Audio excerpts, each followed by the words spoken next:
Welcome,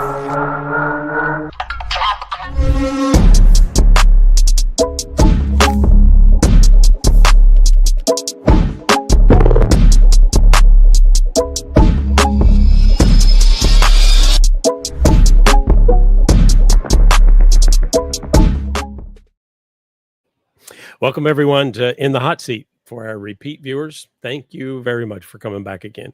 For those new to the show, every 2 weeks we put industry experts and customers in the hot seat for lively discussion, debate, maybe even some discourse as we try to humanize the digital experience. All aspects of the customer lifecycle are up for discussion, as well as technologies throughout each phase of the customer journey. This episode is the second in our customer experience series. We're taking a look at the impact of RevOps on customer experience. So, Chrissy, good to do the show with you. It's been a little while since we've been on together. So It has. Yeah. I am the Pete Smith alter ego today. Nice. I'll channel my best inner Pete. I could say all sorts of stuff, but I won't. It's a family friendly. You're right. But since we know Pete doesn't have internet, he's not listening anyway. That's right. Right.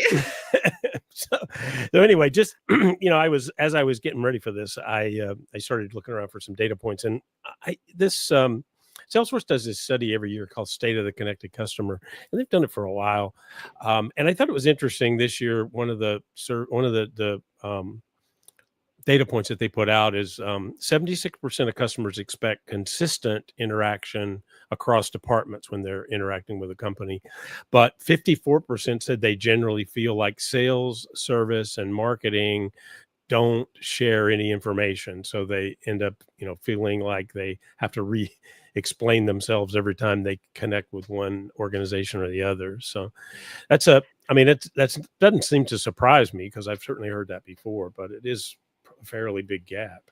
Well, and how fragmented it sometimes feels on the other side of it, right? Even not as the customer, you get part of the information, you get some of the information, you get a little bit of different information. And as one of those downstream teams, after the sales team is done with a customer, you got to try and piece it all together and figure it out. The interesting, thing that I didn't see in that list was product. And I'm wondering, in this case, if service happens to be customer success, I'm wondering if they're lumping product in with customer success. That was interesting. I suspect that, knowing it's Salesforce, I suspect they didn't ask any questions about product nor think about it.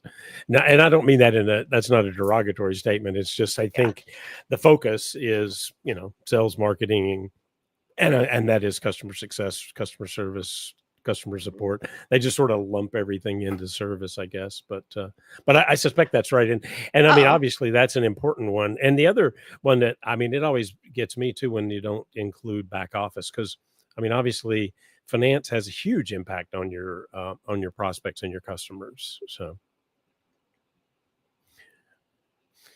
then the other thing that I saw that I thought was interesting too was about we were talking directly about customer experience and due to silos, and I saw this estimate that says that on U.S. brands lose approximately $537 billion annually from poor customer experience, and a lot of that they attributed to siloed operations, and that came out of an SAP study a while ago. But again, that's a huge price tag. It's not surprising though. I can believe it when you look at how upset customers get when you have to answer the same questions over and over again for different people in the same company. Yeah, just personally, that's definitely one of the most frustrating things is you feel like you're telling your whole story over and over. I should have just recorded myself and played the video for them or something, but right, absolutely. Anyway, well, why don't we bring in our guest? I'm excited to see him here today, and he's done my other show before. So anyway, yeah, let's go ahead and bring him in. Today we have Toni Keskinen, Chief Product Officer, Chairman, Founding Partner at 180 Ops. Toni has over 25 years of experience in leading and implementing customer customer experience and insights development, experience design, omni-channel strategy, measurement, and market intelligence for B2B companies. And at 180 Ops, all those practices are now turning into a data factory with a custom data recipe, production, assembly, and distribution lines, which I'm really excited to hear about. Tony's the author of 5 books, including the most recent about bottom-up and outside-in management approach that 180 Ops makes possible. This approach is transformative and something truly new as an ML AI powered technology and a SaaS product offering. Tony, welcome to the show. Welcome, Finally. Tony. Thank you. Pleasure to be here. Yeah, it's good to have you on again. And we had such a good conversation about RevOps and AI before, and AI's impact on sales. So this is kind of nice to turn that lens just a little and kind of down into customer experience, which is the ultimate of everything that we're trying to accomplish. So that's it's a logical place. Just to help everybody though, because RevOps has a somewhat squishy definition at times. So could we just start with let's understand what's RevOps and why should listeners care about how it connects to customer experience?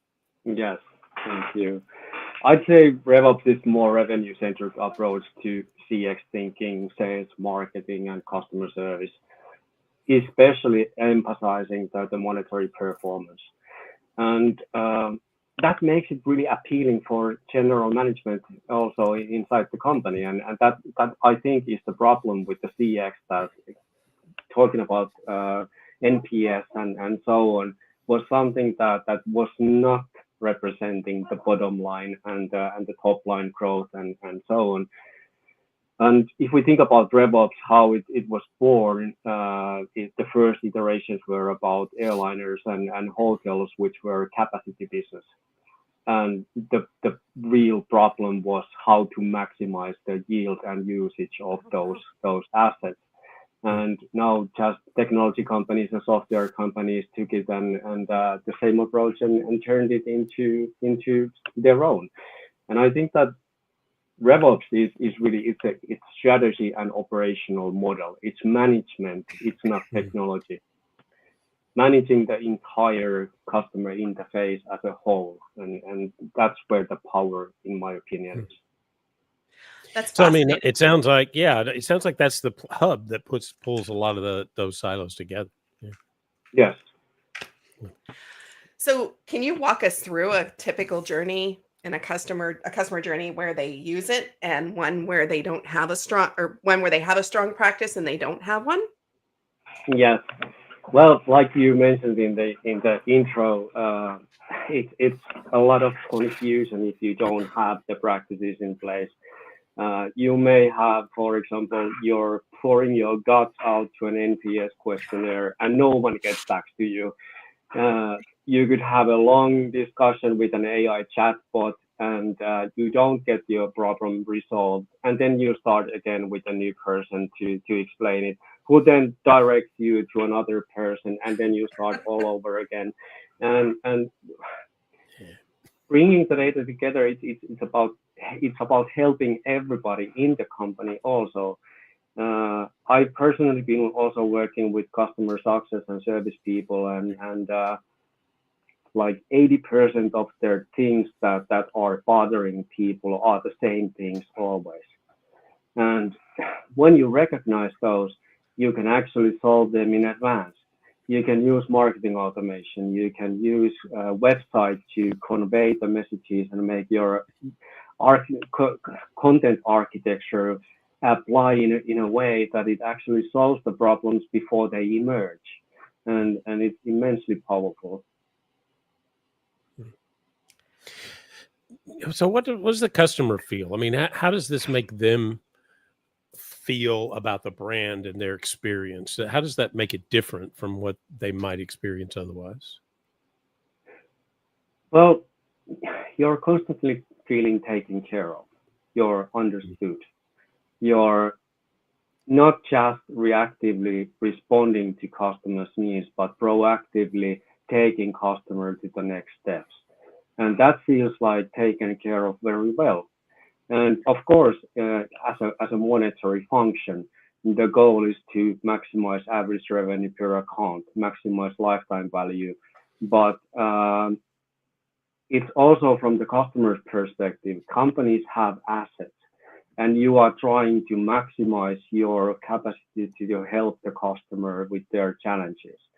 So that's what a good customer experience should, in my opinion, should feel like. And it all comes back to the revenue and how well are you actually performing financially. I mean, we see that a lot. The conversation sort of always turns to customer trust, right? Does it have an impact on customer trust?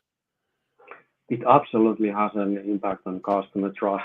When you're ignored, when you are not getting the answers you are looking for, you are definitely losing trust. On the other hand, the historical truth has been that when you are looking at your most loyal customers, many of them have actually had some challenge with the company that has been successfully solved. And that is the way how you kind of trialing your customer experience, and when you are performing well, you are creating loyalty and trust with the customers. Yeah, it That's makes sense. interesting. I wonder how, I guess maybe that is part of it, but how they actually feel differently. How does this impact that journey that they're on? Well, customers are masters of their journey, Mm. and I think in a way, RevOps is about steering them, helping them to come to a conclusion. It's about educating the customers about how they could possibly solve the challenges that they are facing, and that's, if anything, it's really trust creating. And when in case you are having customers and you know that they have been looking into something, you know that they have been looking for information about this and that, and maybe you have the financial information about the customer that allows you to prepare for meeting them, facing them, and then being proactive and well, for example, 180 Ops is about challenger sales. It's not about meeting demand. It's about creating needs, opening customers' eyes, recognizing that the opportunities that lie in front of them, and turning that into a reality. And that's something that people feel really good about, because you're concentrating on them. You are helping them. Yeah, it makes sense. Do you have any examples of how companies have used RevOps to break down these data silos, and kind of what were the outcomes for them?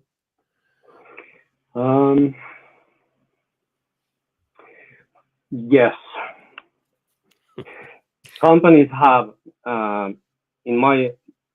when I'm looking at the companies and how they actually change their operations, they usually have programs that are in the end solving the same challenges. They could be called RevOps transformation, or commercial excellence, or customer experience, or maybe OKR and lean management practices, because all of those tools and practices are actually customer centric.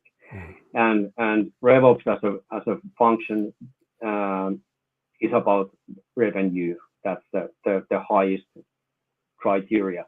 However, it's a prerequisite for companies to have the program, the people, and the management team's attention and a budget, so that things actually get started. There's an opportunity to really change something. In my own cases, for example, with an airliner, we wanted to increase their campaign sales, and we recognized that they had a loyalty program, and they had a challenge that a lot of their sales was done by these intermediaries like booking.com and so on, which means that they are leaking revenue to their channels. So we were tasked to design a way how do we increase sales at a lower cost. And we kind of recognized an asset, which was the loyalty program, and making customers happier by allowing them to buy earlier than others with the cheap bargain prices. And by deploying this, we were actually having double impact. We were recruiting new members, and we were simultaneously selling more directly. And that actually led to 270% sales increase in 3 years at 30% lower media budget, which could be called as a success story. And the thing is that a lot of these revenue operations and possibilities, you need to look into the assets that you have, whether it's a competitive advantage or channels or what ways do you have to reach customers, connect with them, take their hand and walk them through all the hoops to success and feeling really good about themselves. Yeah, that makes sense. That's a huge increase too. Sales. Yeah. It's a good success story. And I mean, airlines are probably a great case study too, right? Airlines are probably one of the most bashed vendors in the world. Right? Well, and I mean, from there, right? Any of those hospitality industries, like hotels, like you kind of probably get the same thing in the hotel industry or car rentals, or yes, done that too, and worked really well. There's another case that I did with the customer when we analyzed why we were churning customers, and we changed communications in a way that we reduced the churn by 50% and decreased the contact center calls by 75%, and we're able to redirect the customer service people's time to proactively contact people with negative NPS or below the average NPS. And so kind of there was a serious revenue impact by reducing the churn and improving the loyalty of customers. But then also recognizing the ways how we could redirect the resources to serve customers who were about to churn had a even better impact. But each company is different. Right. And sometimes it's really hard to identify those customers that are about to churn, right? Unless you have a really astute set of customer success managers assigned to those accounts. So that kind of brings us to, there are obvious metrics like NPS and CSAT. What are some of the RevOps specific metrics that actually predict those customer experience outcomes? Like what should companies track that they aren't tracking? Well, naturally, one of them is about revenue. Are your customers declining in billing?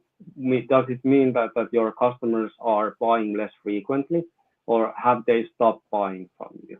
Recognizing the reasons why customers are actually declining is a treasure trove in a way, and losing your customers as a churn is definitely an interesting one. I would definitely look into the customer journey matrix as monetary fundamentals, like how well do we attract customers, how much do we have inbound demand, and how do we then perform in booking meetings, meeting to opportunity to deal to money. What is the average deal size? What is the time to money? What are the hit rates and the performance as such? So it all comes back to revenue, but the prerequisite for revenue is that you are doing your work with customers well. You need to have competitive advantage. You need to have messages that are meaningful for customers, and you need to deliver value. And It's you mentioned one thing that I know you and I talked about when you did my disambiguation show, because we're focused on AI, Yeah. but I think that it's interesting when we talk about predicting churn and doing proactive outreach and that sort of thing. And it strikes me that that's a real side benefit to the fact that you've solved this data silo problem. And then once you Mm. have all that data, you can apply the models that would actually make that a possibility. Right. I mean, can you talk a little bit about how you guys do that? Because I think that's really interesting as it ties into Yes. customer experience. Obviously, that's a really important piece of it. Well, in a very simple way, let's say, for example, that we know which technologies your customers are using, and we can, let's say, take an example from CRM. We know we are now a CRM company selling to other customers, and we can easily map out that which technologies the customers are currently using. And we can map out that when we are targeting Salesforce customers or Dynamics customers or HubSpot customers or any other company, where do we actually perform best? Where are the low-hanging fruits? Where can we get the best impacts? And this means that the data recipe actually needs to be individualized for companies, because every single company is different. When we are looking both the readiness and risk side of things, in risk, if the customer relationship is based on repeated purchases, the RFM model, the recency frequency monetary value of your customer's behavior is something that tells a lot. If they are changing their behavior, declining average purchases, not buying in a same frequency as they used to, that's a tell. On the other hand, in a more elaborate way, when we are also connecting marketing automation data, like what parts of the website are customers visiting? Are they looking for help? Are they, for example, in the middle of a dispute or reclamation with us or something like that? Those are definitely clear signs, but it's not a single source of insight. It's about combining them and then surfacing the kind of phenomena that really are meaningful. So the real value is in that combined data set behind the scenes. Oh, yes. Because of all the additional things that you can do with it once you have that picture. Yeah, that resonates definitely, and that probably ties directly into impact on revenue too, right? I mean, it is called RevOps, so you probably have to tie it to revenue. Even the customer experience is great, but in the end, and one extra metric that I'm suggesting in the portfolio is to measure separately when you are doing renewal sales and upselling, when you are doing cross-selling, and when you are doing new customer acquisition, that how are you performing? Which segments and which offerings perform best? Which are your door openers? Which are your then extension offerings for customers? And how do you maximize the performance of your sales and customer interface function? How do you actually allocate your resources in the best possible way?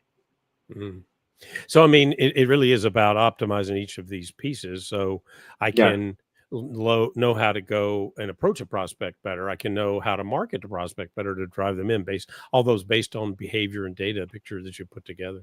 Yeah, that's cool. Yes.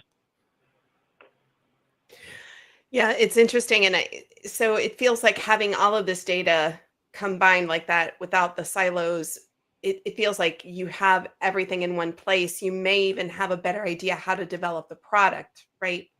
If it's a product, right? Or if it's, a service that you're selling, if it's an airline package or a loyalty program benefits, you can start to see across all of those areas, not just in the product team, which ones are being used and which ones aren't being used.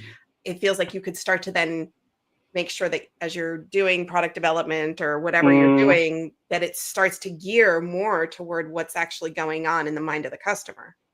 Yes, and if you think about what's happened in software businesses, Mhm. we are in the SaaS world. Everything's paid by a month, and it's all about revenue. It's all about keeping customers satisfied and staying longer, and that's the way to go. It's it's very much about innovation in how you are pricing things and how you are staying in touch with customers. How are you, for example, creating offerings that would have a halo effect? One of the things that we actually are analyzing is that how much other offerings the customers are using when they are using X. You have offerings that are standalones that were islands in a sense that no they are the customers are not using anything else. You can actually sell that offering away because it doesn't bring anything to the whole big thing. And then you have offerings which clearly accelerate the customers willingness and value, makes it easier for them to use multiple offerings and increasing the offering penetration in a customer relationship. And offering penetration has dual impact. It increases your retention because when you are in a deeper collaboration with the customer, they don't leave.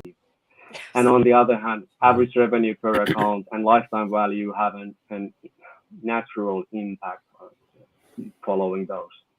Right. For sure.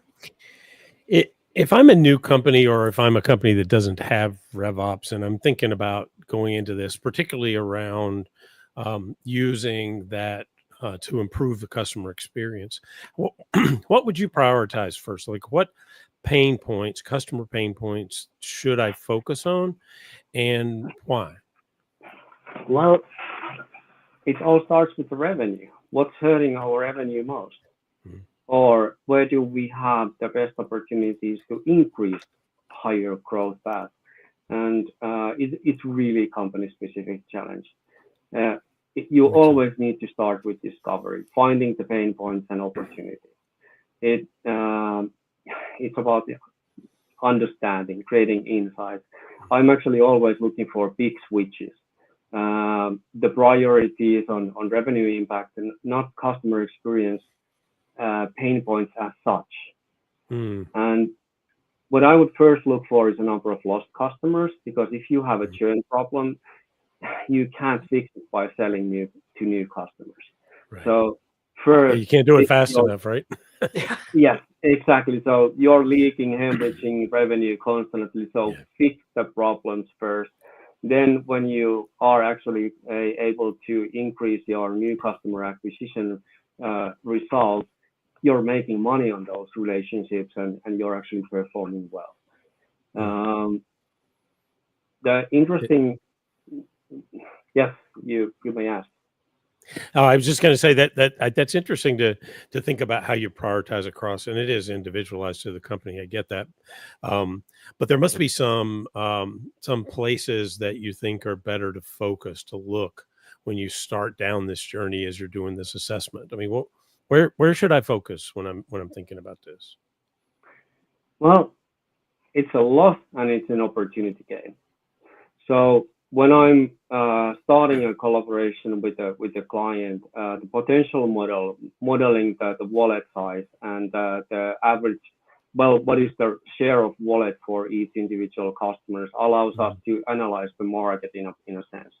So how much do we have opportunities in cross-selling to existing customers? Which industry, standard industry classes and corporate sizes do mhm, we perform best? Is there a way that we can kind of uh, speed up and concentrate on things that will deliver best results for us? mm, Um, the offering penetration is one of those things. So it's if you think about Ansoff Matrix, it was designed like decades ago, but it's still true that it's selling more to existing customers is way more profitable and a lot easier. The energy and time and work required to sell to an existing customer is so much smaller than acquiring completely new customers. Right. I suppose unless you make them mad, and then it's harder. Yes. Yes, exactly. Losing customers bad, you lose them forever. Yeah, exactly.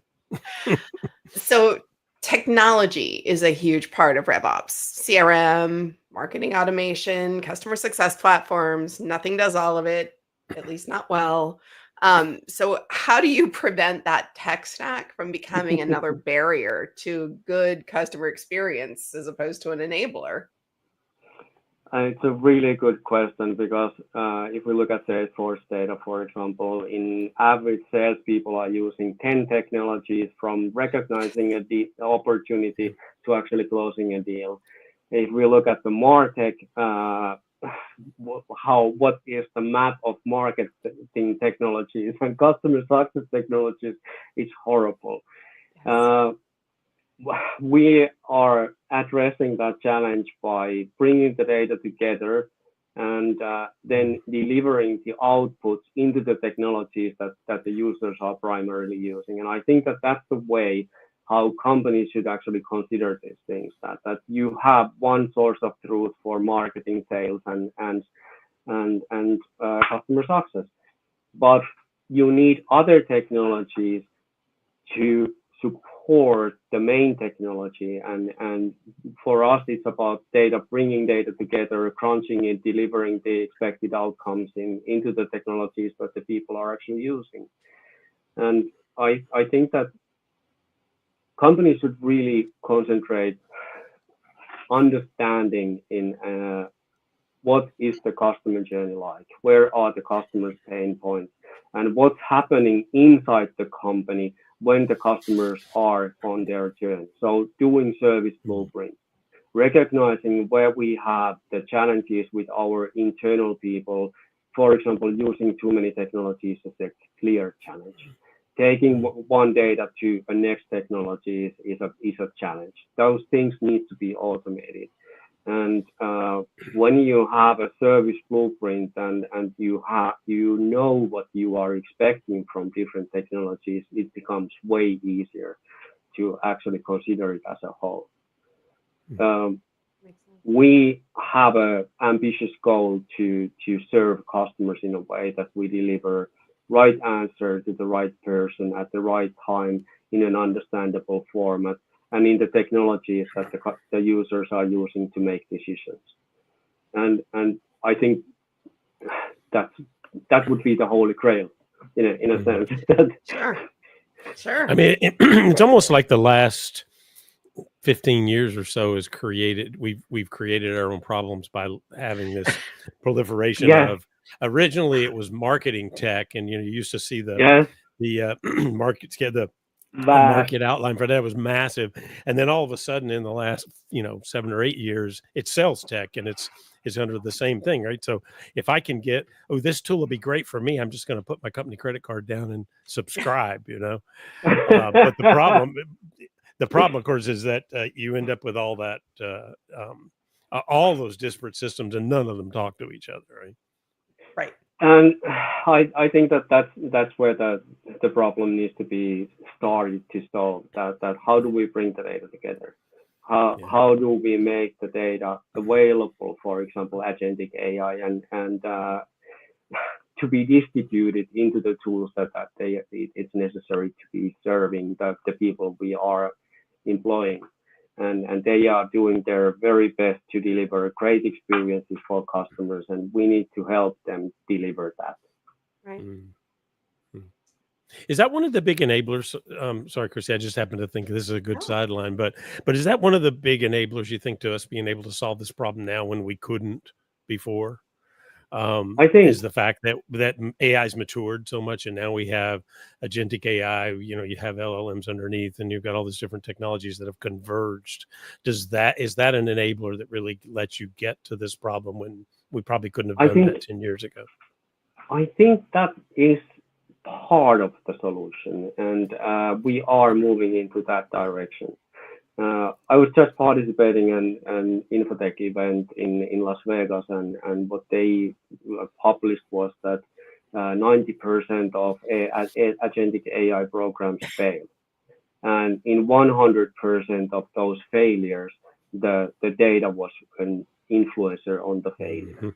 So harmonizing the data, bringing it together, making it accessible and capable of operating as a source of insights and producing the outcomes from that data. That's where the challenges really are. And agentic AI doesn't really solve that. It's a next step once you are solving the data challenges. But that's something that we didn't really realize when we started developing 180 Ops, that we actually designed account-based customer data platform to bring that data together. But it was actually a side product and offering for us because we were doing advanced analytics, and we can't do advanced analytics without bringing the data together and harmonizing it.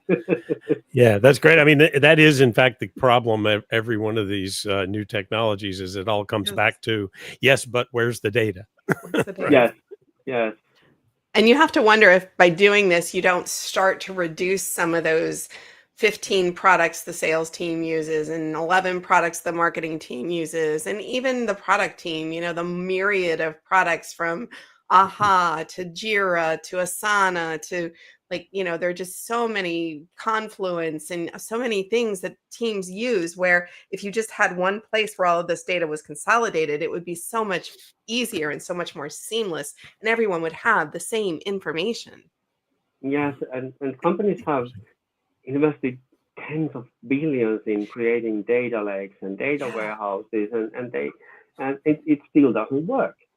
Right. And that makes me wonder that all the new modern technologies have APIs inbound and outbound.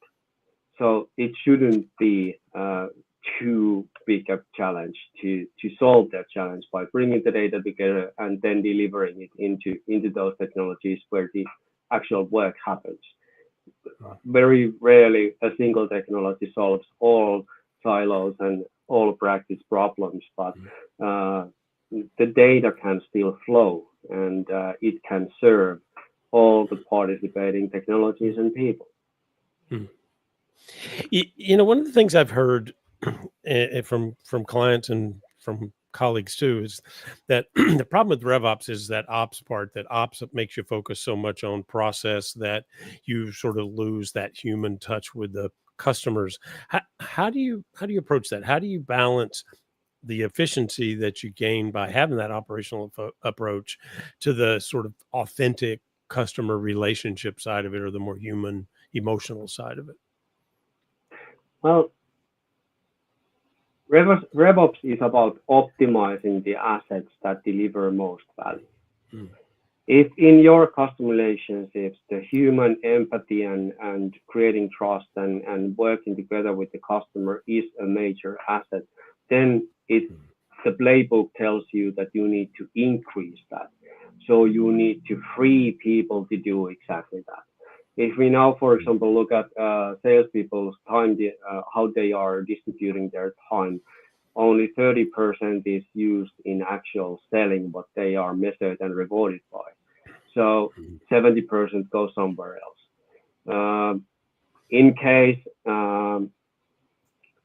the creating of, I'm absolutely certain that when human relationships have an impact on the revenue and on the customer experience, they should be increased, and all the technologies available should just make it possible that you concentrate on what matters most. Right.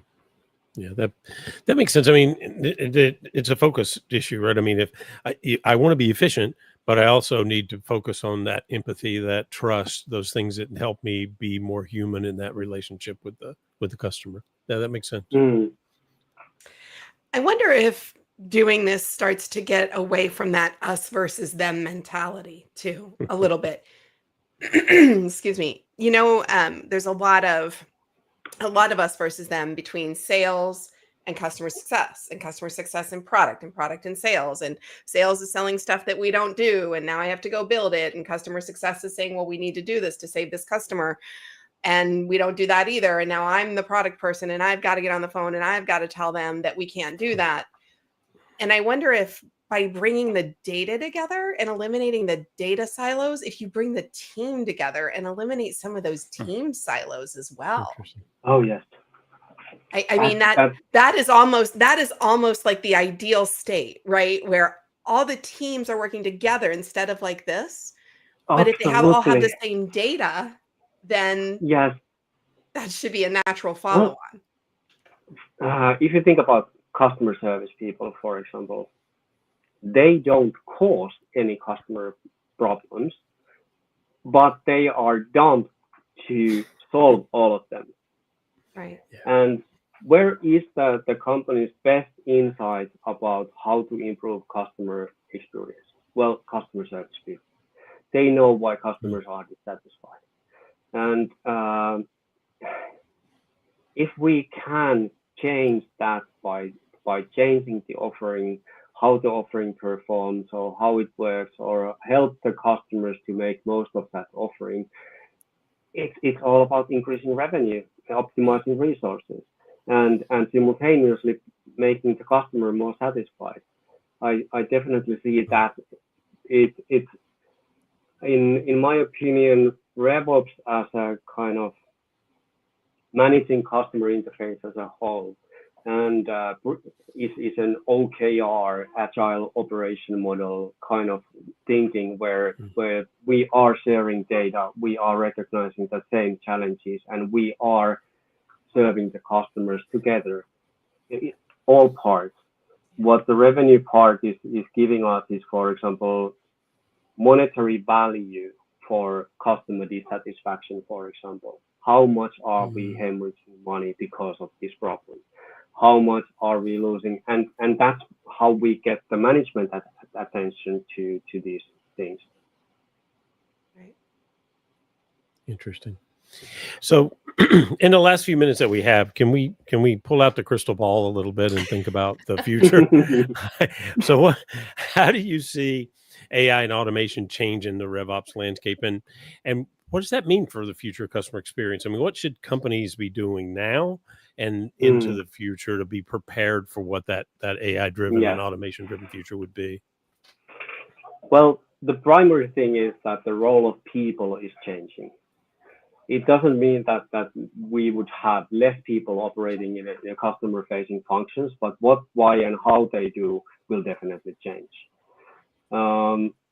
The technology space, as it is right now, it's very crowded. So I'm expecting there will be a lot of M&A cases and consolidation of the technologies, because this needs to get more simple. Otherwise, nothing succeeds. Agentic AI will definitely come, and it will definitely have an impact. And whatever makes companies capable of moving forward in their kind of data maturity is the one they should be concentrating on now. Cleaning, fixing, bringing the data together, making the insight creation possible, because without that, they will fail to live in the future. Very true. Yeah, Very that makes true. sense. Makes sense. Well, it's a really good conversation. I always enjoy this, and I know so much of what you guys have built behind the scenes to help do this automation and AI and get that involved in the future of RevOps as we think about that is having a big impact. So that's great. Yeah, for sure. Well, we are almost at time. Toni, is there anything that you want to put out there for the world to hear as far as 180 Ops or RevOps or your perspective or AI or anything else? Well, you have to start from somewhere. So take the first steps. There's no way but to actually start moving forward and taking the first steps, learning. That's what I'm encouraging companies to do. That's some great advice. Yeah, that's the old Nike saying, right? Just do it. Just do it. That's Just right. do it. Just do Gotta it. start Exactly. somewhere. That's right. Speaking of journeys, the journey of 1,000 steps starts with one, right? Yep. Yes. All right. Well, that is all the time we have today. So, Toni, you survived the hot seat. Thank you so much. Oh, Yeah. thank you. Thank you. And if you're watching this today and you think you have what it takes to be in the hot seat, let us know. We'd love to hear from you. That's your In the Hot Seat episode for today. Thanks so much for being with us this week. I am the substitute Pete Smith, also known as Pepper. And I'm Michael Fauscette, not Pete Smith. And tune in next time for different faces, different topics, different perspectives as we put somebody different in the hot seat.